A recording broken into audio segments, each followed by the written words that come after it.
రేపు మంగళవారం అంగారక సంకటహర చతుర్థి రాబోతుంది. ఆ రోజున మనం ఎలాంటి పరిహారం చేసుకుంటే మంచి ఫలితాలు కలుగుతాయనే విషయాల గురించి మనం తెలుసుకుందాం. అంగారక చతుర్థి అనేది సంవత్సరంలో అరుదుగా వస్తుంటుంది. ప్రతి నెలకి సంకటహర చతుర్థి వస్తూనే ఉంటుంది. కానీ అంగారక సంకటహర చతుర్థి అనేది కాస్త తక్కువగా వస్తుంది. సంవత్సరంలో ఒక 2 సార్లు కానీ 3 సార్లు కానీ అలా వస్తుంది. ఈ నెల మనకి సంకటహర చతుర్థి అంటే అంగారక చతుర్థి 19వ తారీఖు ఏప్రిల్ 2022 మంగళవారం తారీఖున వస్తుంది. అయితే సంకటహర చతుర్థి రోజున మనం ఏ రకంగా వినాయకుడికి పూజ చేసుకోవాలి, ఇంకా ఏ రకంగా స్వామివారికి ముడుపు కట్టుకోవాలి, పూజ ఎలా చేసుకోవాలన్న విషయాల మీద ఆల్రెడీ మన ఛానల్లో వీడియోస్ ఉన్నాయి, ప్రీవియస్ వీడియోస్ ఉన్నాయి. ఒకసారి మీ ఛానల్లోకి వెళ్ళి చెక్ చేయండి. పూజకు సంబంధించినవన్నీ కూడా మీకు క్లియర్గా అర్థమవుతాయి. ఆ వీడియోస్కి సంబంధించి నేను లింక్స్ని డిస్క్రిప్షన్ బాక్స్లో ప్రొవైడ్ చేస్తాను. ఒకసారి మీరు చెక్ చేయండి.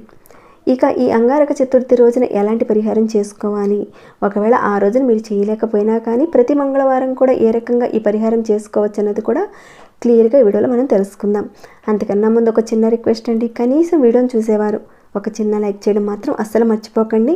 సబ్స్క్రైబ్ కాని వారు కొత్తవారు మొదటిసారిగా చూస్తుంటే మన ఛానల్లో అనేక రకాలైన సమస్యలకు తగ్గ మంచి మంచి పూజలు పరిహారాలు ఉన్నాయి. ఒకసారి మీ ఛానల్లోకి వెళ్ళి చూసి మీ సమస్యకు తగ్గ ఏదైనా ఒక మంచి పరిహారాన్ని కానీ పూజని కానీ ఎంచుకొని ప్రయత్నం చేయండి. దాంతోపాటుగానే సబ్స్క్రైబ్ కండి, బెల్ బటన్ ప్రెస్ చేయండి, ఆల్ అనే నోటిఫికేషన్ తప్పకుండా యాక్టివేట్ చేసుకోండి. అలా చేస్తేనే నేను పెట్టే ప్రతి ఒక్క వీడియో నోటిఫికేషన్ మీ వరకు వస్తుంది.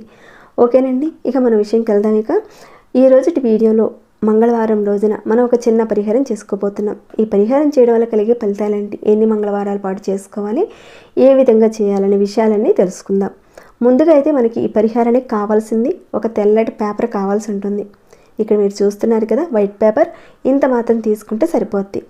పరిహారం చేసేటప్పుడు మీరు ఒక నమ్మకం పెట్టుకొని మీరు అనుకున్నది ఖచ్చితంగా జరగాలి అని ఒక దృఢమైన సంకల్పంతో ప్రయత్నించండి. ఇప్పుడు ఈ పరిహారం చేసుకునేదంతా కూడా మీ పూజా మందిరంలోనే చేసుకోవాలి. అది కూడా ఏ టైంలో చేసుకోవాలనేది కూడా చెప్తాను. దానికన్నా ముందు మీరు ఏం చేస్తారంటే సింధూరం తీసుకోండి. ఆంజనేయ స్వామివారికి సింధూరం అంటే చాలా ఇష్టపడతారు కదా, అలానే విఘ్నేశ్వరుడు కూడా సింధూరాన్ని ఇష్టపడతాడు. ఆయనకు కూడా సింధూరాన్ని పెడతారు. కాబట్టి ఆ సింధూరం తీసుకోండి. తర్వాత ఒక చిన్నపాటి ప్లేట్ తీసుకోండి. కాస్తంత సింధూరం దాంట్లో వేసి గంగాజలం కానీ లేదంటే రోజు వాటర్ కానీ వేసి పేస్ట్ ఇలా తయారు చేయండి. ఒకవేళ మీ దగ్గర గంగాజలం లేదు, రోజు వాటర్ కూడా లేదు, అప్పుడు నార్మల్ వాటర్ అంటే మంచి శుద్ధమైన వాటర్ని తీసుకొని దాంట్లో వేసుకొని పేస్ట్ చేసి పెట్టుకోండి. ఇక మీరు దీంట్లో ఎలాంటివి ఏది కూడా మీరు యాడ్ చేయని అవసరం లేదు. నా దగ్గర అయితే రోజు వాటర్ ఉంది, రోజు వాటర్తోనే కలిపి ఇక్కడ చూపిస్తున్నాను. ఆ రకంగా కలిపిన తర్వాత మీరు ఏం చేస్తారంటే వైట్ పేపర్ తీసుకున్నారు కదా, ఆ వైట్ పేపర్ మీద స్వస్తిక్ గుర్తు వేయాలి. అందరికీ తెలిసే ఉంటుంది కదా ఎలా వేయాలో అనేది. అపసవ్యంగా కాకుండా సవ్యంగా చక్కగా వేయాలి. స్వస్తిక్ శుభసూచకం అంటారు, గణపతి చిహ్నం అని కూడా చెప్తారు.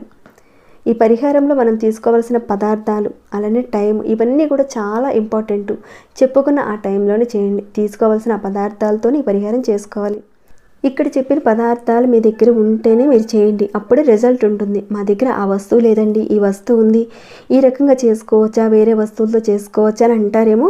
చెప్పినవన్నీ మీ దగ్గర ఉంటేనే చేయండి, అప్పుడే మంచి రిజల్ట్ ఉంటుంది. మన ఇంట్లో ఉన్న వస్తువులతోనే మనం చక్కగా చేసుకునే ఒక చిన్న పరిహారం ఇది. పెద్ద ఖర్చు అనేది ఉండదు, చాలా ఈజీగా చేసుకునేది, కానీ ఫలితం మాత్రం అంత బాగుంటుంది. ఈ పరిహారం చేసుకోవడం వల్ల మన మనో సంకల్పాలు అంటే మీకున్న బలమైన కోరికలు తప్పకుండా నెరవేరుతాయి. మీరు నెరవేర్చుకోని కోరికలు అంటే జాబు పరంగా, ఉద్యోగపరంగా, వివాహ సమస్యలు, భార్యాభర్తల మధ్య సమస్యలు, డబ్బు కావాలి, ఐశ్వర్యం కావాలి, ఇలాంటి కోరికలు ఉన్నవాళ్ళు కానీ ఇలాంటి వాళ్ళందరూ కూడా ఈ పరిహారం చేసుకోవడం వల్ల ధనానికి సంబంధించిన మార్గాలు అన్నీ కూడా మీకు తెలుస్తాయి. నమ్మకంతో విశ్వాసంతో చేసుకుంటే ఫలితం మాత్రం అంత అద్భుతంగా ఉంటుంది. అతి తొందరలోనే మీ రిజల్ట్ని చూస్తారు. మీకు వచ్చిన రిజల్ట్ని మాత్రం తప్పకుండా నాతో షేర్ చేసుకోండి. ఈ శక్తివంతమైన అద్భుతమైన పరిహారాన్ని ఆడవారైనా మగవారైనా చేసుకోవచ్చు. ఈ పరిహారాన్ని మనం మంగళవారం రోజున చేయాలి. మీరు ఏ మంగళవారం రోజు నుంచి అయినా సరే మొదలు పెట్టుకోవచ్చు. కానీ మీరు చేయాలనుకున్న ఈ మంగళవారం రోజున మీరు అంటే అది కూడా మనకు అంగారక సంకటహర చతుర్థి వచ్చింది కాబట్టి ఆ రోజున మంగళవారం సాయంత్రం 5 గంటల నుంచి 9 గంటల మధ్యలో ఎప్పుడైనా చేయొచ్చండి. అంటే మళ్ళీ చెప్తున్నానండి, మంగళవారం సాయంత్రం 5 నుంచి 9 గంటల మధ్య కాలంలోనే చేయాలి. దానికి ముందు కానీ దాని తర్వాత కానీ చేయడం వల్ల ఎలాంటి ఫలితం ఉండదు. చెప్పుకున్న టైంలోనే చేయండి. ప్రజెంట్ మనకి మంగళవారం సంకటహర చతుర్థి వస్తుంది కాబట్టి తప్పకుండా ఈ మంగళవారం రోజు నుంచి మొదలు పెట్టడానికి చూడండి. మనం చేసే ఇలాంటి పరిహారాల్లో సరైన విధానం లేకపోతే రిజల్ట్ ఉండదు. కాబట్టి జాగ్రత్తగా చూడండి. ఏ రకంగా చేస్తున్నానో అదే రకంగా 1 by 1 చేసుకుంటూ వెళ్ళండి. ఒకవేళ మీకు అర్థం కాలేదా, మళ్ళీ ఒకసారి మీరు ట్రై చేసి చూడండి, ప్లే చేసుకొని చూడండి, క్లియర్గా అర్థమవుతుంది. వీడియో 2 వరకు చూస్తే ప్రతి ఒక్క పాయింట్ని ఎక్కడ మిస్ కాకుండా మీరు చూస్ చేసుకోగలుగుతారు. చిన్న పరిహారం కదా అని మాత్రం మీరు చిన్న చూపు మాత్రం చూడకండి. మన ఛానల్లో ఉన్న పరిహారాలు చేసుకుని చాలామందికి రిజల్ట్ కూడా వచ్చిన వారు ఉన్నారు. నమ్మకం పెట్టి దృఢ సంకల్పంతో అది జరగాలని ఒక కాన్ఫిడెంట్తో చేస్తే మంచి రిజల్ట్ అనేది చూస్తారు, ఖచ్చితంగా ఫలితం చూస్తారు. ఇలా తయారు చేసుకున్న ఈ స్వస్తిక్ పేపర్ని మీరు డైరెక్ట్గా ఒక ప్లేట్లో పెట్టి లేదంటే డైరెక్ట్గా పూజా మందిరంలోనే పెట్టండి. మీరు సంకటహర చతుర్థి వ్రతం పూజ చేసేవాళ్ళు ఆ వ్రతం చేసే దగ్గర ఈ పరిహారం చేసుకోవచ్చు. ఈ పరిహారాన్ని మనం ఒక 5 మంగళవారాల పాటు చేయాలి. రేపు మంగళవారం సంకటహర చతుర్థి రోజున స్పెషల్గా మీరు వినాయకుడికి పీట పెట్టి పూజ చేసుకునే వారు ఉంటారు కదా, వారు ఆ పరిహారాన్ని అక్కడైనా సరే చేసుకోవచ్చు. నెక్స్ట్ మిగతా 4 వారాల పాటు మీరు మీ పూజా రూమ్లోనే చక్కగా వినాయకుడి దగ్గర ఈ పరిహారాన్ని చేసుకోండి. వ్రతం చేసిన వాళ్ళు ఈ పరిహారాన్ని అక్కడే చేసుకోవచ్చు. వ్రతం చేయని వాళ్ళు కూడా మంగళవారం రోజున ఈ పరిహారం చేసుకోవచ్చు. తర్వాత మీరు ఒక 2 ప్రమిదలను తీసుకోండి, మట్టి ప్రమిదలను తీసుకోండి. వాడిన ప్రమిదలైనా పర్వాలేదు, కాకపోతే మరీ జిడ్డు పట్టినవి కాకుండా కాస్త బాగున్న ఒక 2 ప్రమిదలు తీసుకోండి. దాంట్లోకి ఒక 2 ఒత్తులు తీసుకోండి. ముందుగా ఈ ప్రమిదల్ని ఈ స్వస్తిక్ గుర్తు మీద పెట్టి నువ్వుల నూనె కానీ లేదంటే ఆవు నేతిని కానీ వేయండి. నువ్వుల నూనె లేకపోతేనే ఉంటే కనుక ఆవు నెయ్యిని మాత్రమే వేయండి. ఇక్కడ నేను మీకు చూపించడానికి ఈ రకంగా చేసి చూపిస్తున్నాను, మీకు అర్థం కావడానికని. ఇదంతా మనం దేవుడి పూజా రూమ్లోనే చేసుకోవాలి. ఆవు నేతిని వేసుకొని తెల్లటివి 2 ఒత్తులు, కలర్ ఒత్తులు అవసరం లేదండి, తెల్లటి ఒత్తుల్ని విడివిడిగా ఇక్కడ మీరు చూస్తున్నారు కదా ఈ రకంగా వేసుకోవాలి. ఆ రకంగా వేసుకొని అగరవత్తితో దీపారాధన చేసుకోండి. దీపారాధన చేసుకున్న తర్వాత దీనిలోకి ఒక 2 లవంగాలు వేయండి. ఇదంతా చేసేటప్పుడు మీ పూజా మందిరంలోనే అక్కడే కూర్చొని చక్కగా చేయండి. పూర్తి నమ్మకంతో మీరు కోరుకున్న కోరికలు నెరవేరాలని. ఏదైనా ఒక ప్రతి మనిషికి కూడా ఏదో ఒక కోరిక అనేది, ఏదో ఒక సమస్య అనేది ఉంటుంది. వాటిలో వచ్చే ఆటంకాలు ఎన్నో ఉంటాయి. అవన్నీ తీరడానికి, మీరు కోరుకున్న కోరికలు నెరవేరడానికి తప్పకుండా మీరు ఆ వినాయకుడికి చెప్పుకొని ఈ పరిహారం చేసుకోండి. ఆ రకంగా దీపారాధన చేసుకోండి.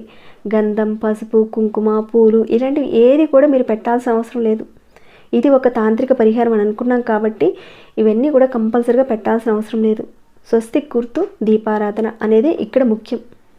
తర్వాత ఒక చిన్న ప్లేట్లో కాస్త మీరు బెల్లం ముక్క పెట్టి దీపారాధన దగ్గర పెట్టండి.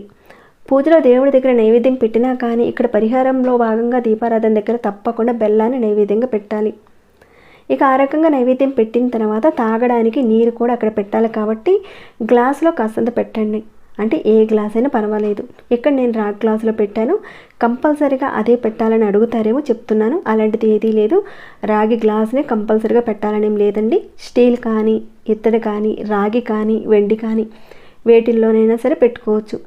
ఇలా మీరు చేసుకున్న తర్వాత మీ మనసులో ఉన్న కోరిక తొందరగా తీరాలని, ఎదుర్కొంటున్న ఇబ్బందుల నుంచి తొందరగా బయటపడాలని చెప్పేసి కోరుకోండి. మీకు కుదిరితే కనుక మంగళవారం రోజున సంకటహర చతుర్థి రోజున తప్పకుండా ఈ పరిహారం చేసుకోండి. కుదిరిన వాళ్ళు తర్వాత ఎప్పుడైనా సరే మీకు కుదిరినప్పుడు ఏ మంగళవారం రోజు నుంచి అయినా సరే మొదలు పెట్టుకోవచ్చు. కానీ మరీ ముఖ్యమండి, ఈ మంగళవారం రోజున సంకటహర చతుర్థి రోజున చేసుకుంటే మంచి ఫలితాలు ఉంటాయి.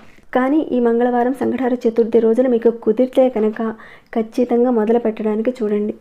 ఈ పరిహారం సాయంత్రం చేసుకోవాలని చెప్పుకున్నాం కదా, అలా మీరు సాయంత్రం పూజ చేసుకొని ఇదంతా కూడా మీ పూజా మందిరంలో చేసిన తర్వాత అక్కడే ఉంచేసేయండి ఆ రోజు రాత్రంతా. ఇలా మీరు పెట్టేసిన తర్వాత 2వ రోజు ఉదయం మీరు నిద్ర లేచిన తర్వాత స్నానాది కార్యక్రమాలు అన్నీ ముగించుకున్న తర్వాత అక్కడ పెట్టిన ఏదైతే బెల్లం ఉందో ఆ బెల్లాన్ని చీమలకు పెట్టండి. మీ ఇంట్లో ఉండే కుండీల దగ్గర కానీ బయట ఎక్కడైనా చెట్లు ఉంటాయి కదా, అక్కడ ఉన్న చోటకి వెళ్ళి చీమలకు పెట్టండి. ఇంట్లో కాదండి, బయట ఎక్కడైనా ఉన్న చీమల దగ్గర పెట్టండి. ఒకవేళ చీమల చుట్టుపక్కల ఎక్కడా లేవండి అంటారా, ఏదైనా చెట్టు మొదట్లో పెట్టేసేయండి. తులసి చెట్టు మొదట్లో మాత్రం పెట్టకండి, ఎక్కడైనా ఒక చెట్టు మొదట్లో పెట్టండి. ఇక పెట్టిన ఆ గ్లాసులో ఉన్న నీటిని ఏదైనా చెట్టు మొదట్లో పోయండి. దీపారాధన దగ్గర పెట్టిన ఆ బెల్లాన్ని, ఆ వాటర్ని మీరు పొరపాటును కూడా ప్రసాదమని తీసుకోకండి. వాటిని చీమలకు పెడితేనే మీరు అనుకున్నవన్నీ సమస్యలన్నీ కూడా నెరవేరుతాయి, తీరుతాయి. మీకున్న సమస్యల నుంచి మీరు బయటపడతారు అలా చేస్తే. ఇక మీరు రాత్రి వెలిగించిన దీపం అనేది ఉంది కదండి, స్వస్తికి మీద పెట్టిన దీపం, దాంట్లో వేసిన ఆ లవంగాల్ని ఒత్తులను స్వస్తిక్ పేపర్లో వేసి చక్కగా మడత పెట్టేసి ఇంట్లో ఉన్న కుండీలో కాస్త మట్టి తీసేసి గొయ్యి తీసి పెట్టండి. లేదండి మేము అపార్ట్మెంట్స్లో ఉంటాము, మాకు ఇక్కడెక్కడ కూడా సరైన విధంగా అవైలబిలిటీ లేదండి అంటారా, బయటకు ఎక్కడికైనా సరే కాస్త దూరంగా వెళ్ళి మట్టి ఉండే ప్లేస్లో కాస్త మట్టి తీసి గోతులో పెట్టేయండి. ఈ పరిహారాన్ని చేయడం వల్ల మీ యొక్క కోరికలు తప్పకుండా నెరవేరుతాయి. తక్కువ ఖర్చుతో ఎక్కువ ఫలితాన్ని పొందొచ్చు. అంత మంచి పరిహారం ఇది. కుదిరితే కనుక ఈ సంకటహర చతుర్థి నుంచి మొదలు పెట్టండి. కుదిరిన వాళ్ళు ఏ మంగళవారం రోజు నుంచి అయినా సరే స్టార్ట్ చేసి తప్పకుండా ప్రయత్నించండి. ప్రయత్నించిన తర్వాత మీకు వచ్చిన ఫలితాన్ని మాత్రం నాతో షేర్ చేసుకోండి. ఓకేనండి, ఇక ఈ వీడియోని ఇంతటితో ముగిస్తున్నాను. ఇంకేమైనా డౌట్స్ వస్తే కనుక అడగండి, తప్పకుండా రిప్లై ఇస్తాను. ఇంకా మీ మనసుకు ఎలా అనిపించిందని మాట చెప్పండి. లైక్ చేయని వాళ్ళు ఒక చిన్న లైక్ చేయండి. సబ్స్క్రైబ్ కానివారు మన ఛానల్కి సబ్స్క్రైబ్ కండి. అలానే మన ఛానల్లో ఉన్న వీడియోస్ని ప్రతిరోజు చూస్తూ ఉండండి. మరొక భక్తి వీడియోలో మళ్ళీ మిమ్మల్ని కలుసుకుంటాను.